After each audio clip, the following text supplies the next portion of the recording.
વસ્તુ ભલે એક ને એક હોય, પણ બનાવવાની રીત અલગ-અલગ હોય. અને એક ને એક વસ્તુ તમે અલગ રીતે બનાવશો ને, તો બધાને ભાવશે 100%. કારણ કે ઘણીવાર એક ને એક વસ્તુ ખાઈને આપણને કંટાળી જતા હોય ને એવું બધું થતું હોય, ઘરનાને ના ભાવતું હોય, તો તમે આ રીતે અલગ કરશો ને, તો બધાને ભાવે. તો અહીંયા મેં 8 નંગ જેટલા બટેટા લીધેલા છે ને પહેલેથી બાફીને રાખેલા છે. અને ચાલુ તારી આ રીતે હાથેથી જ થોડા એને નાના-નાના પીસમાં કેમ આપણે કટ કરીએ, એટલે મતલબ મેશ કરીએ એ રીતે કરી દેવાના. અને કટઈ નથી કરવાના કે એકદમ મેશય નથી કરવાના. તો આ રીતે અધકચરું. હવે એને સાઈડમાં રાખીએ. તો આજે આપણે એકદમ નવા જ પ્રકારનું બટેટાનું શાક બનાવવાના છીએ. જે કદાચ તમે લોકો ક્યારેય નહીં બનાવ્યું હોય, તો આ રીતે બનાવશો ને, તો 100% તમે 2 રોટલી વધારે ખાશો. એટલું બધું ટેસ્ટી લાગે. એક અલગ મસાલો આપણે રેડી કરી લઈએ. તો એના માટે 2 નંગ જેટલા અહીંયા મરચાં લીધેલા છે. હવે તીખાશ તમારા ટેસ્ટ પ્રમાણે તમે પ્લસ માઇનસ કરી શકો છો. તો અહીંયા મેં મોટી સાઈઝના અને થોડા મીડિયમ તીખા એવા મરચાં લીધેલા છે.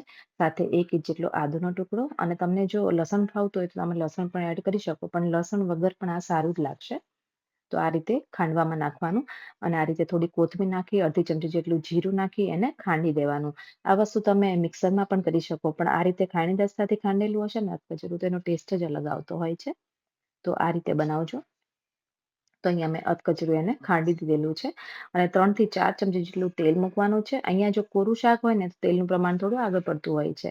તો તમે ઓછું નાખવા માંગતા હોય તો વાંધો નથી, નાખી શકો છો. હવે અડધી ચમચી જેટલી રાઈ નાખવાની. રાઈ એકદમ સરસ ફૂટી જાય ને, એટલે તતડી જાય ને, પછી અડધી ચમચી જેટલું જીરું એડ કરવાનું. સાથે થોડા મેથીના દાણા, એટલે 12-13 જેટલા મેથીના દાણા નાખજો. 5-6 જેટલા લીમડાના અ, પાન, અને સાથે 2 નંગ જેટલા સૂકા લાલ મરચાં નાખજો. એવો વઘાર કરજો, કારણ કે આ શાકમાં મેથીના દાણાથી ટેસ્ટે સારો આવશે અને તમને પચવામાં પણ હલકું રહેશે. અને ટેસ્ટ બહુ જ સરસ આવતો હશે આ રીતના વઘારનું. હવે આપણે નાની અડધી ચમચી જેટલી હળદર એડ કરવાની. તો મસાલા એ સિમ્પલ જ છે, અને આ બધી જ વસ્તુ ઘરમાં આપણને મળી જ રહે એવી જ છે. કોઈ અલગ ટાઈપનું કંઈ જ નથી કર્યું. હવે આની અંદર આપણે 1 નંગ જેટલું એકદમ ઝીણું સુધારેલું ટમેટું એડ કરવાનું છે. આ ટમેટાવાળા આ શાકનો ટેસ્ટ બહુ વધારે પડતો સારો આવતો હોય છે. તો ટમેટાને આ રીતે 2 મિનિટ માટે સાતળવાનું છે. તો જો આ રીતે થોડું સતરાઈ જાય ને, પછી અંદર મસાલા એડ કરશું. તો આ રીતે એને સાતળી લઈએ. અને મીઠું આપણે લાસ્ટમાં એડ કરવાના છીએ, અત્યારે નહીં.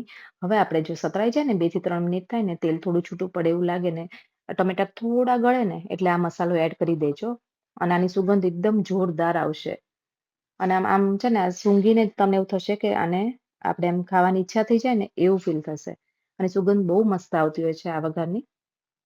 અને મેં એકવાર બનાવ્યું ને, તો મને એવું થાય છે કે હવે દર અઠવાડિયે એકવાર તો મારે બનાવવાની ડિમાન્ડ આવી જ ગઈ છે. તમને પણ આવું જ થશે મારા જેવું.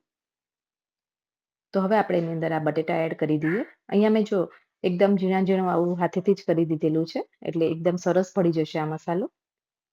હવે આ ટાઈમે આપણે મીઠું એડ કરવાનું. અને મીઠું નાખી આ રીતે હળવા હાથે એને ઉપર નીચે કરી હલાવી દઈએ. તો આ રીતે મિક્સ કરી દેવાનું.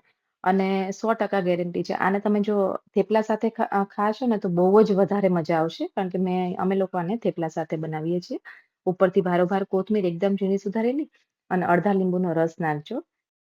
તે લાસ્ટમાં ગેસ બંધ કરી ઉપરથી કોથમીર ને લીંબુ નાખજો. એટલે શાકનો કલર એવો રહેશે અને ટેસ્ટ પણ મસ્ત આવતો હોય છે.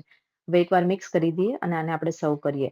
તો તમને જો બટેટાનું શાક જેને ભાવતું હોય એ કમેન્ટમાં જરૂરથી કહેજો. ભલે વિડીયો નાનો છે, પણ ખાસ છે.